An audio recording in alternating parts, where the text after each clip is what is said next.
In today's video, I'm going to teach you how to open Microsoft Outlook without an account. This is a very quick process and it's useful if Outlook is prompting you to sign in when you simply want to launch the app and get into it without going through the usual account setup right away. I'll walk you through exactly what to do so you can follow along easily. To begin, go to your keyboard and press the Windows key and the R key at the same time. This opens the Run dialog box in Windows. If you've never used it before, the Run box is a small command window that lets you quickly open apps, folders, and system tools by typing or pasting a command. It's one of the fastest ways to access things on your computer without clicking through several menus. Once the Run window appears, you're ready for the next part. In the text field inside that box, paste the correct command that opens Outlook the way you need.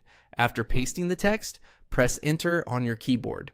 Windows will then process the command and launch Microsoft Outlook. If everything was entered correctly, Outlook should open without taking you through the normal account first flow. If it doesn't work on the first try, make sure the text was pasted exactly as intended, with no extra spaces before or after it. That small detail can sometimes make a difference when using the Run tool.